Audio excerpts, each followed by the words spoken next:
जय माँ काली दोस्तों, आप सभी को मेरा नमस्कार। कैसे हैं आप सभी? आशा है कि आप सभी स्वस्थ होंगे, खुश होंगे। माता काली का आशीर्वाद और उनकी कृपा सदैव आप पर और आपके परिवार पर बनी रहे। आप सभी स्वस्थ रहें, खुश रहें। माता रानी से यही प्रार्थना है आप सभी के लिए। एक बार फिर से आप सभी का स्वागत है मेरे यूट्यूब चैनल काली माँ की बेटी में। तो अगर आप पहली बार मेरे चैनल पर आए हैं तो चैनल को सब्सक्राइब जरूर करिएगा। बेल आइकन को प्रेस कर दीजिएगा ताकि आने वाली हर वीडियो की जानकारी आप तक सबसे पहले पहुंचे। साथ ही वीडियो अच्छा लगे तो उसे लाइक जरूर करिएगा।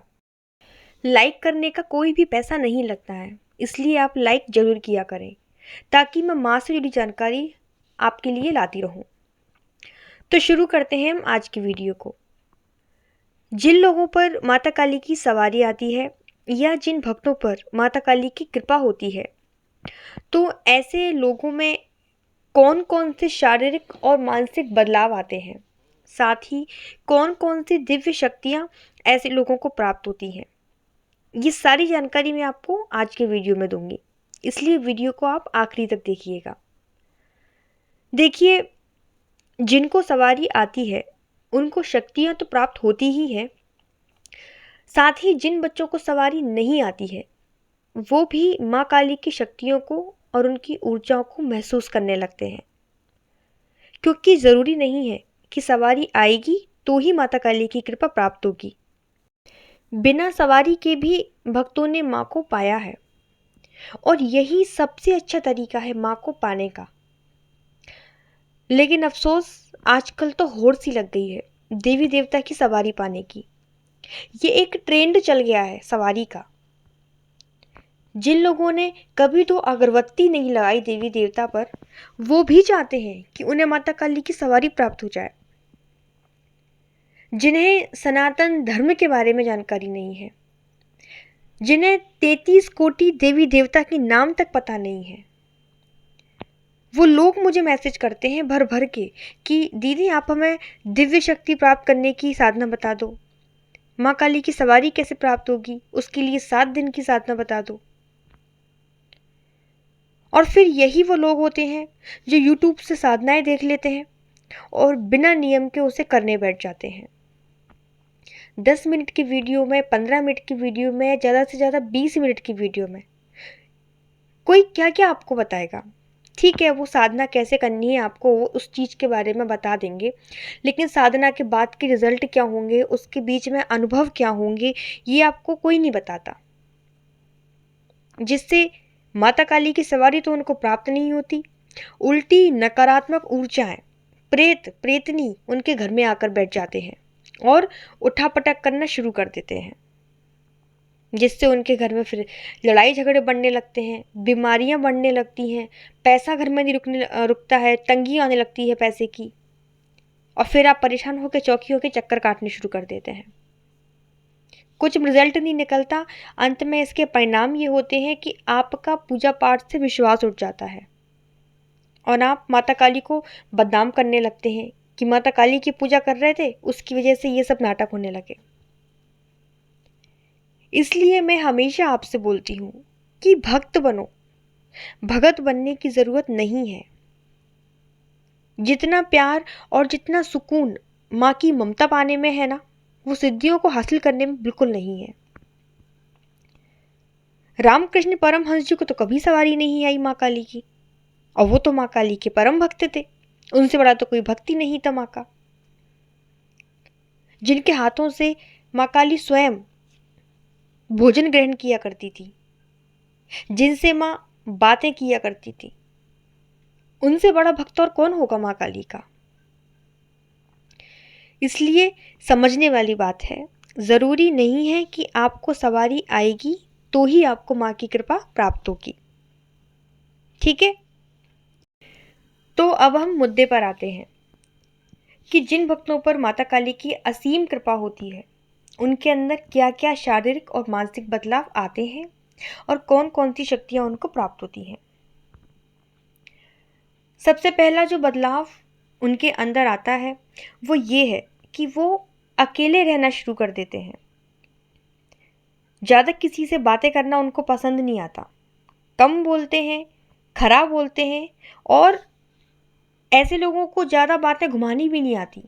जो बोलना है सीधा सीधा बोल देते हैं, फिर चाहे किसी को बुरा लगे या भला लगे।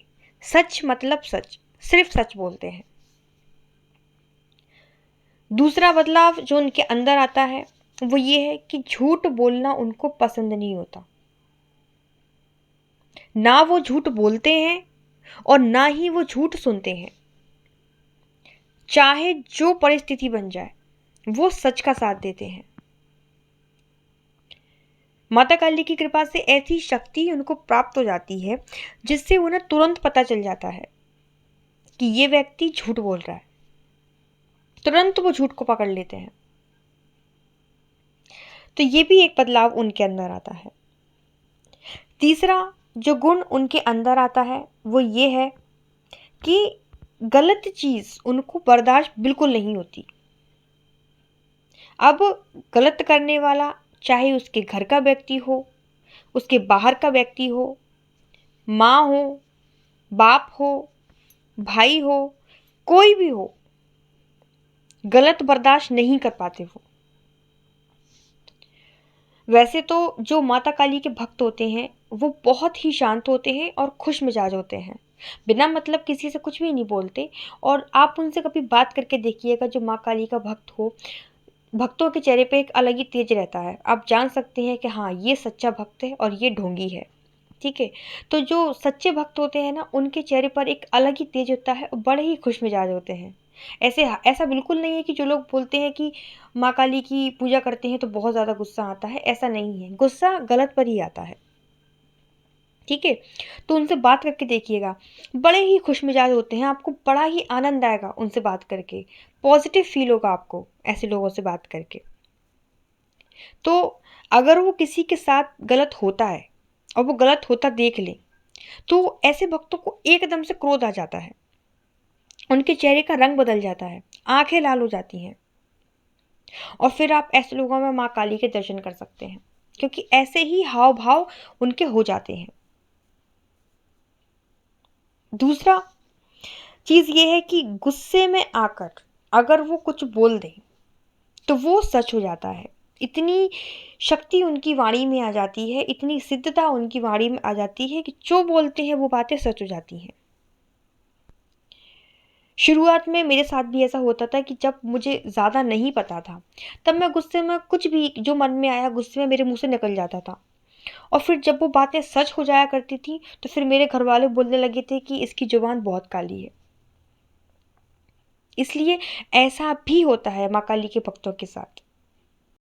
अगला जो गुण उनके अंदर आता है, जो बदलाव उनके अंदर आता है, वो ये है कि ऐसे लोग दिल के बहुत साफ होते हैं। जो चीज़ उनके दिल में होती है वही चीज़ उनकी जुबान पर होती है। छल कपट ऐसे व्यक्तियों के अंदर बिल्कुल नहीं होता जिन पर माता काली की कृपा होती है। ये बदलाव उनके अंदर आता है। आप उनसे कुछ भी मांगो ना तो वो देने तैयार हो जाते हैं, बशर्ते प्यार से मांगोगे तो। छीनने की कोशिश करोगे तो आप तिनका भी उनसे नहीं ले सकते। लेकिन अगर आप उनसे प्यार से किसी वस्तु को मांगोगे तो वो उनको कितनी भी प्रिय क्यों ना हो वो आपको दे देंगे। ये भी उनके अंदर एक बदलाव आ जाता है। दूसरा, जिन लोगों पर सवारी आती है ना, उनके साथ क्या होता है कि जैसे ही वो व्यक्ति किसी के घर में पहुंचता है तो अगर वहाँ कोई नकारात्मक शक्ति है, कोई ऐसी ऊर्जा है, तो उसका आभास उसको होने लगता है। दिव्य दृष्टि उस व्यक्ति की जागने लगती है जिस पे माँ काली की सवारी आती है, जिससे वो तुरंत ही ध्यान लगाकर आपको सब चीज़ें बता देता है कि आपके घर में पहले ये हुआ था, आपके घर में ये परेशानी है। ये सारी चीज़ें भी माँ काली की कृपा से ये शक्तियाँ उसको प्राप्त हो जाती हैं। माँ काली जब किसी अपने भक्त पर प्रसन्न होती हैं तो वो अपने भक्त को एक ऐसी शक्ति प्रदान कर देती हैं, चाहे वो सवारी वाला हो चाहे वो बिना सवारी वाला हो। मैं माँ काली के भक्तों की बता रही हूँ कि अगर माँ काली उससे प्रसन्न हो जाती हैं तो ऐसी शक्ति अपने भक्त को देती हैं कि अगर वो किसी को अपने मंदिर की, अपनी माँ काली की भभूति भी उठा के दे देना, फूल उठाकर दे दे, चुनरी उठाकर दे दे, नारियल उठाकर दे दे और बस बोल दे कि तुम्हारा ये काम हो जाएगा, तो माँ काली उस बच्चे की हमेशा लाज रखती हैं और वो कार्य होता ही होता है। ज़रूरी नहीं है कि सवारी वाला व्यक्ति बोलेगा तो ही होगा। बिना सवारी वाले व्यक्ति को भी आप देख लेना कभी, उसकी अगर वाणी में सिद्धता है, उस पर अगर माँ काली की कृपा है, तो वो जो बोलेगा वो कार्य होगा ही होगा, क्योंकि माँ काली हमेशा अपने भक्त की लाज रखती हैं। ऐसे व्यक्तियों को भविष्य की जो घटनाएं होती हैं, जो आगे अनहोनी या होनी कुछ भी होने वाला है, उसका एहसास उनको पहले से हो जाता है। फिर चाहे स्वप्न के माध्यम से माँ उनको बताएं, चाहे माँ उनको दिव्य दृष्टि के द्वारा बताएं, ध्यान के द्वारा बताएं, किसी भी प्रकार से बताएं, बस उनको पता चल जाता है कि कुछ गलत होने वाला है। साथ ही अगर किसी के घर में नकारात्मक ऊर्जा है, तो वहाँ जाते ही उन व्यक्तियों का सर भारी होने लगता है, उनको हाथ पैर उनके वाइब्रेट होने लगते हैं, जिससे उनको पता चल जाता है कि यहाँ कुछ गलत है। तो ये सारी शक्तियाँ हैं, ये सारे बदलाव हैं जो माँ काली के भक्त के अंदर अपने आप ही आने लगते हैं। तो आशा है ये जानकारी आपको पसंद आई होगी। वीडियो अच्छा लगे तो वीडियो को लाइक ज़रूर करिएगा। कमेंट में सभी को जय माँ काली ज़रूर लिखना है। चैनल को सब्सक्राइब ज़रूर करिएगा और वीडियो को लाइक करना मत भूलिएगा। मैं मिलती हूँ आपसे दूसरे वीडियो में। तब तक सभी को जय माता दी, जय माँ काली। धन्यवाद।